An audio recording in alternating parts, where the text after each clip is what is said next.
Salve discipuli, this will be your lesson for October 16th, since I am unable to be at class today. The PAM for today is Auda Cypera. Auda comes from Audeo Audera. It's the imperative of to dare. So this is commanding somebody, dare, and then this is the complementary infinitive, sapere, to be wise, dare to be wise.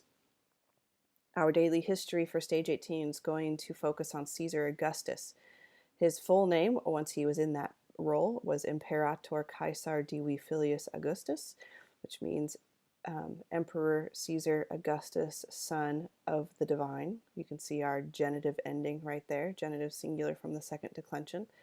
But before that, when he was a mere mortal, he grew up under the wing of Julius Caesar. Some historians argue that this is for the better, others argue that it was for the worse. He was formerly known as Gaius Octavius. That's what the name that he was born with, or given at birth, I should say. His father was the first senator in his family, but his father died when he was only 4 years old. His mother, Atia, was the daughter of Caesar's sister, but he was raised by his grandmother when his mother remarried. All right, so I know that that's really confusing. What this means is that Octavius's great uncle was Julius Caesar. So Julius Caesar had a sister, his sister had a daughter, and that daughter was Octavius's mom. So Octavius's mom had Julius Caesar as an uncle. Octavius had Julius Caesar as a great uncle. But after Octavius's mom remarried, Octavius was raised by his grandmother, who was Caesar's sister. All right, so I know that that's really confusing. Maybe you can write it out. I will have a family tree coming up soon so that we can make better sense of all of that. Anyway, as a late teenager, he joined Julius Caesar in Spain in 46 BCE. Julius Caesar was so impressed with his great nephew that he made Octavius his heir. That was after they left Spain. The practice at the time was to, once you were adopted, to keep part of your original name. So in this case, if Octavius had done this, he would have changed his name to Octavianus. However, he full-on took Julius Caesar's name, so he became Gaius Julius Caesar. However, historians will refer to him as Octavian during the time between his adoption and becoming Caesar Augustus. So whenever you're reading things, if you see him referred to as Octavius, it is traditionally referring to him pre-adoption. If it says Octavian, that's referring to him post-adoption. And then Caesar Augustus is what the name that he took on after he became Caesar. Over here we have a coin. You can see on this side it says Caesar, and then here it says Augustus, and then Julius, so Julius Divis the Divine. And then these are some statues of him that are in the Louvre in Paris. All right, so what you're going to do today is you are going to focus on, well, your number one priority is the derivatives worksheet, which the sub will give you. That is due at the end of the period. If you finish that and have time, you can go ahead and get started on watching the lesson on stage 18, neuter nouns. I actually had to break the material into two different videos. So there's stuff on, there's a review on neuter nouns, and then there's also a lesson on the fourth and fifth declensions. I do not have an online quiz to go with these. What I'll do is I will check your notes next Monday. I understand that these are kind of long, so I want to give you plenty of time to do them. So you have a full week, but keep in mind that MEA is happening during that time. So if your family is traveling, make sure that you plan accordingly. First thing in class on Monday, I'm going to walk around and look at everyone's notes. So make sure you have your notes out while you watch these videos and you follow the instructions, writing the sentences down and diagramming them. Pausing the video whenever something doesn't make sense, and writing down your questions so that you can ask them in class, and so on and so forth.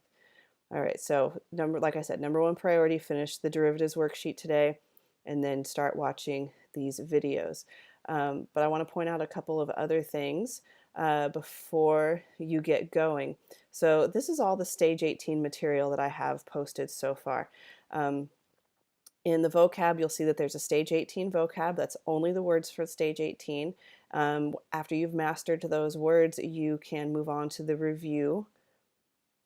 Here I have charts. Okay, these are digital copies of the charts. The sub will give you printed out hard copies of them so you can have them out to look at while you're watching the videos. Here are several grammar games that I have created. I will create more and add to this list, but here are some to get you started. I have every single story from Stage 18 typed up. If you want to, you may print them out and practice doing markings. Feel free to come see me during my office hours and you can ask me questions about them. Excuse me. Some of these we will do in great detail in class. Some of them we'll just do oral translations, but we will look at every single one of these in some way or shape or form in class. I have nothing under study guides or daily notes yet, but I hope to have the study guide made up soon so that you can start reviewing fairly soon. Something else I want to show you is the Cambridge website. So there are many different ways that you can use the Cambridge website. If you click on a story, you can click on any of these words and it will tell you information about that word. So the one I just clicked on says third person singular imperfect. And so you can quiz yourself, try to guess that before you actually click on it. These are the type of words that are very typically asked of you on tests and quizzes. So this is a good way to review and quiz yourself. There are many other ways that you can use this. You can try reading the story, and every time you have to click on a word to see what it is, it will remember which ones you clicked on. So I'm just randomly clicking on words, and then I click on word check. These are all the words that I clicked on, and then I can start a test, and it'll quiz me on all of the words that I had to click on. So this is a fantastic way to study and review vocab, especially since it's in the context of a story. And then here we have several different activities. You can look at words and categorize them by people, places, and things. There's actually 3 different versions of this, so there's 2 more that you can do. You can categorize words by singular or plural, dragging them in here. This is a great way to practice your endings, testing yourself whether or not you know your endings.